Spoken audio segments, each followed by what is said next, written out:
जय हिंद। कैसे हो आप सभी दोस्तों। आज हम जो बात करने जा रहे हैं वो वार्षिकांक सीरीज की जो महत्वपूर्ण नियुक्तियां हैं उनके बारे में बात करने जा रहे हैं। इसके अंदर हम अंतर्राष्ट्रीय, राष्ट्रीय और राज्य स्तर पर जो भी नियुक्तियां 2022 की जनवरी से लेकर के जो 2022 की यानी कि आज तक 2023 तक जितनी भी नियुक्तियां आई हैं उनके बारे में हम अध्ययन करेंगे कि कौन से विभाग में किस व्यक्ति की नियुक्तियां हुई हैं, जो आपके एग्ज़ाम पॉइंट ऑफ व्यू से लेके बहुत ही इम्पोर्टेंट हो जाता है। इसको आप एक दो बार करके अगर देखेंगे सुनेंगे, महज ये 7 से 10 मिनट का वीडियो होगा और ये आपके हर एग्ज़ाम के अंदर एक क्वेश्चन नियुक्तियों से पूछा जाता है। तो चलिए शुरू करते हैं नियुक्तियों के बारे में। भारत के जो नए मुख्य आर्थिक सलाहकार हैं वो हैं डॉक्टर वी अनंत नागेश्वर। भारत के मुख्य आर्थिक सलाहकार वर्तमान में कौन है? वो हैं डॉक्टर वी अनंत नागेश्वर। अब आते हैं इसरो के नए चेयरमैन। तो इसरो के नए चेयरमैन है वो एस सोमनाथ हैं। इसरो के नए चेयरमैन कौन है दोस्तों? एस सोमनाथ इसरो के नए चेयरमैन है। इसरो के जो पुराने चेयरमैन थे यानी कि एस सोमनाथ ने जिनका स्थान लिया है वो है के सिवान। अब के सिवान इसलिए इम्पोर्टेंट हो जाता है क्योंकि के सिवान के निर्देशन के अंदर चंद्रयान 2 का परीक्षण किया गया था। इसलिए आप के सिवान अगर पूछा जाए कि चंद्रयान 2 का परीक्षण किया गया उस समय इसरो के चेयरमैन कौन थे, तो वो थे के सिवान। लेकिन अगर वर्तमान परिप्रेक्ष्य में पूछा जाए तो इसरो के चेयरमैन एस सोमनाथ हैं। नेक्स्ट अगर बात करें डीआरडीओ के चेयरमैन, डीआरडीओ के चेयरमैन है समीर कामत। डीआरडीओ के चेयरमैन कौन है? समीर कामत। लेकिन डीआरडीओ का मुख्यालय कहाँ पे है? नई दिल्ली। नई दिल्ली के अंदर डीआरडीओ का मुख्यालय है। Next Asia infrastructure investment bank के उपाध्यक्ष कौन है? तो वह है उर्जित पटेल। उर्जित पटेल कौन है? एशिया इंफ्रास्ट्रक्चर इन्वेस्टमेंट बैंक के उपाध्यक्ष हैं। ये पूर्व में भारतीय आरबीआई के गवर्नर रह चुके हैं। जो रिजर्व बैंक ऑफ इंडिया है उसके गवर्नर रह चुके हैं। और रिजर्व बैंक ऑफ इंडिया जो आरबीआई है उसके वर्तमान में अगर गवर्नर की बात करें तो वो है अपने Shaktikanta Das. Shaktikanta Das reserve bank of India RBI के वर्तमान में गवर्नर हैं। और जो उर्जित आर पटेल है ये 2018 के अंदर आरबीआई के गवर्नर थे। और अगर पूछा जाए कि नोटबंदी के समय आरबीआई के गवर्नर कौन थे तो उसका आंसर होगा उर्जित पटेल। नेक्स्ट अपने अगर आते हैं तो ये आते हैं जो यूएनएससी है उसकी काउंटर टेररिज्म कमेटी के अध्यक्ष। यूएनएससी के काउंटर टेररिज्म कमेटी के जो अध्यक्ष हैं वो है टीएस त्रिमूर्ति। टीएस त्रिमूर्ति कौन है? यूएनएससी काउंटर टेररिज्म कमेटी के अध्यक्ष। नेक्स्ट अगर हम बात करें लेखा महानियंत्रक की, लेखा महानियंत्रक जो कंट्रोलर जनरल ऑफ अकाउंट्स है यानी कि सीजीए, सीजीए तो वो है अपने भारती दास। सीजीए भारती दास हैं। लेकिन अगर पूछा जाए सीएजी कौन है तो वो है अपने गिरीश चंद्र मुर्मू जी। यानी कि कैग कौन है भारत के? वो हैं गिरीश चंद्र मुर्मू जी। और गिरीश चंद्र मुर्मू जी भारत के जो जम्मू कश्मीर जब यूटी बना था उसके पहले उपराज्यपाल भी रह चुके हैं। कौन? गिरीश चंद्र मुर्मू जी। और भारत के पहले सीएजी भी गिरीश चंद्र मुर्मू जी हैं। लेकिन यहाँ पर बात हो रही है कंट्रोलर जनरल ऑफ अकाउंट्स की यानी कि लेखा महानियंत्रक की, तो वो है अपनी भारती दास। भारती दास कौन है? भारत की सीजीए।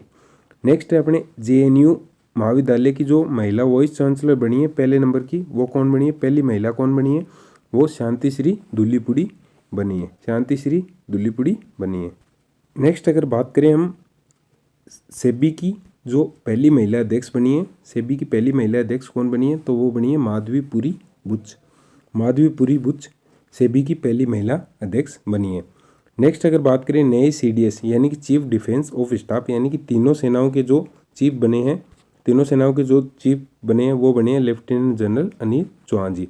ये ध्यान में रखना सेकंड सीडीएस हैं, सेकंड सीडीएस हैं। Chief defence of staff second CDS हैं। लेकिन फर्स्ट जो सीडीएस थे वो थे अपने जनरल विपिन रावत जी, जो दिसंबर 2021 के अंदर प्लेन क्रैश के अंदर उनकी दुर्घटना में उनकी मौत हो गई थी और उन्हें पद्म विभूषण से भी नवाजा गया है। पहले सीडीएस कौन थे? अपने विपिन रावत जी। अब उनके स्थान पर कौन आए? अनिल चौहान जी। विपिन रावत जी के स्थान पर आए हैं अनिल चौहान, जो अभी वर्तमान में भारत के सीडीएस हैं। नेक्स्ट अगर बात करें तो इंटरनेशनल लेबर ऑर्गेनाइजेशन यानी कि जो अंतर्राष्ट्रीय मजदूर संघ है उसके महानिदेशक कौन बने? तो ये गिलबर्ट एफ होंगबो अंतर्राष्ट्रीय मजदूर संघ के अध्यक्ष बने हैं। नेक्स्ट अगर बात करें तो भारतीय बैडमिंटन संघ भारतीय जो बैडमिंटन संघ है उसके अध्यक्ष की पुनः नियुक्ति हुई है। भारतीय बैडमिंटन संघ के अध्यक्ष की पुनः नियुक्ति हुई है और इसके अध्यक्ष कौन बने? असम राज्य के जो सीएम है हेमंत बिस्वा जी भारतीय बैडमिंटन संघ के अध्यक्ष बने हैं। अब नेक्स्ट आते हैं नीति आयोग। नीति आयोग के उपाध्यक्ष है, तो नीति आयोग के उपाध्यक्ष है डॉक्टर सुमन बेरी। डॉक्टर सुमन बेरी कौन है?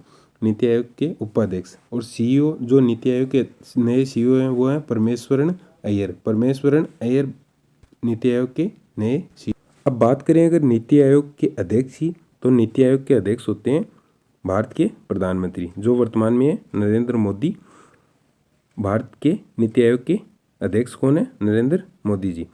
अगली नेक्स्ट बात करें यूपीएससी, जो यूनियन पब्लिक सर्विस कमीशन है, जो अपने सिविल सर्विस की एग्जाम कंडक्ट कराते हैं, उसके अध्यक्ष बने हैं डॉक्टर मनोज सोनी। यूपीएससी के अध्यक्ष बने हैं डॉक्टर मनोज सोनी। और एसएससी है जो स्टाफ सिलेक्शन कमीशन है, उसके अध्यक्ष हैं एस किशोर कौन है? एसएससी के अध्यक्ष बने हैं एस किशोर। अब अगर हम पार्ट 2 की बात करें नेक्स्ट की, तो ये भारत के जो मुख्य न्यायाधीश है वो कौन है? वर्तमान में भारत के मुख्य न्यायाधीश हैं डीवाई चंद्रचूड़, और ये भारत के 50वें नंबर के सीजेआई है, यानी कि चीफ जस्टिस ऑफ इंडिया बने हैं। भारत के मुख्य न्यायाधीश कौन बने हैं? डीवाई चंद्रचूड़। इन्होंने किसका स्थान लिया है? यूयू ललित का, यानी कि उदय उमेश ललित का स्थान ले लिया है डीवाई चंद्रचूड़, जो भारत के मुख्य न्यायाधीश हैं वर्तमान के अंदर। नेक्स्ट अगर बात करें केंद्रीय सतर्कता आयुक्त की, तो वो हैं सुरेश एन पटेल कौन है? भारत के केंद्रीय सतर्कता आयुक्त सुरेश एन पटेल है। नेक्स्ट सीएसआईआर की पहली महिला महानिदेशक कौन बनी है? तो वो नलाथम्बी कलाई सेल्वी भारत की सीएसआईआर की पहली महिला महानिदेशक बनी है। नेक्स्ट अगर बात करें न्यायमूर्ति जो पिनाकी चंद्र घोष हैं, जिनके बारे में आपने पीसी घोष भी सुना होगा, वो उनके स्थान पर कार्यवाहक जो लोकपाल बने वो बने हैं जस्टिस प्रदीप मोहंती कार्यवाहक लोकपाल बनाए गए हैं। और याद रखने लायक बात यह है कि भारत के जो पहले लोकपाल हैं वो पीसी घोष ही हैं, यानी कि पिनाकी चंद्र घोष जी भारत के पहले लोकपाल हैं, और अब उनके स्थान पर कार्यवाहक जस्टिस प्रदीप मोहंती को नया लोकपाल बनाया गया है। नेक्स्ट अगर बात करें अंतर्राष्ट्रीय मुक्केबाज संघ की एथलीट समिति का अध्यक्ष की, अंतर्राष्ट्रीय मुक्केबाज संघ की एथलीट समिति के जो अध्यक्ष बने वो लवलीना बोरगोहन है। ये आप मोस्ट इंपॉर्टेंट इसलिए कर लेना क्योंकि लवलीना बोरगोहन ने जो टोक्यो ओलंपिक के अंदर मुक्केबाजी के अंदर कांस्य पदक जीता था, उसके बाद में इन्हें अंतर्राष्ट्रीय मुक्केबाज संघ का एथलीट समिति होती है उसके अंदर इनको अध्यक्ष बनाया गया है लवलीना बोरगोहन का संबंध है असम राज्य से। नेक्स्ट है यूएन जो संयुक्त राष्ट्र है उसमें भारत का स्थायी प्रतिनिधित्व कौन कर रहा है? तो वो रुचिरा कंबोज यूएन में भारत के स्थायी प्रतिनिधित्व के रूप में है। नेक्स्ट है बीसीसीआई के 36वें जो अध्यक्ष हैं वो बने अपने रोजर बिन्नी, और बीसीसीआई के जो सचिव है वो अपने जय शाह। बीसीसीआई के सचिव कौन है? जय शाह हैं। और रोजर बिन्नी कौन बने हैं? बीसीसीआई के अध्यक्ष बने हैं। कौन से नंबर के? 36 नंबर के। भारत के नए अटॉर्नी जनरल की बात करें तो भारत के नए अटॉर्नी जनरल बने हैं आर वेंकटरमणी कौन बने हैं? भारत के नए attorney general R Venkataramani. Next अगर हॉकी इंडिया के अध्यक्ष की बात करें तो ये दिलीप ट्रिक्की कौन बने हैं? हॉकी इंडिया के नए अध्यक्ष बने हैं। अगर फिडे की बात करें इंटरनेशनल चेस फेडरेशन जो है चेस का जो संघ है उसके उपाध्यक्ष कौन बने? तो ये ग्रैंड मास्टर विश्वनाथन आनंद बने हैं। नेक्स्ट अगर बात करें जो वर्ल्ड बैंक है अपना उसके मुख्य अर्थशास्त्री के रूप में इंद्रमित गिल को चुना गया है। इंद्रमित गिल कौन है? वर्ल्ड बैंक के नए मुख्य अर्थशास्त्री चुने गए हैं इंद्रमित गिल। नेक्स्ट अगर बात करें तो डॉक्टर जो सुजोय लाल थाउसेन जो डॉक्टर हैं सुजोय लाल थाउसेन वो सीआरपीएफ के महानिदेशक बनाए गए हैं। सुजोय लाल थाउसेन सीआरपीएफ के महानिदेशक बनाए गए हैं। और आईटीबीपी जो है अपने इंडियन तिब्बत बॉर्डर फोर्स जो है अपनी उसके महानिदेशक कौन बने? ये बने अनीश दयाल सिंह आईटीबीपी के महानिदेशक बने हैं। और जो सीआरपीएफ के महानिदेशक बने वो हैं सुजोय लाल थाउसेन। और राष्ट्रीय अल्पसंख्यक आयोग के जो अध्यक्ष हैं वो है इकबाल सिंह लालपुरा कौन बने हैं? राष्ट्रीय अल्पसंख्यक अध्यक्ष इकबाल सिंह लालपुरा। भारतीय ओलंपिक संघ के अध्यक्ष पीटी उषा को बनाया गया। भारतीय ओलंपिक संघ के अध्यक्ष पीटी उषा को बनाया गया। अंतर्राष्ट्रीय हॉकी महासंघ का नया अध्यक्ष मोहम्मद तैयब इकराम को बनाया गया।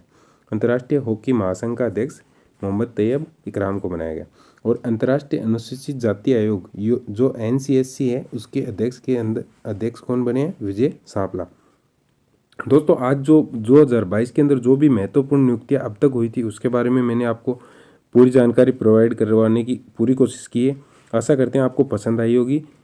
अगर आपको पसंद आई होगी तो चैनल को लाइक कीजिए, सब्सक्राइब कीजिए। धन्यवाद। जय हिंद, जय भारत।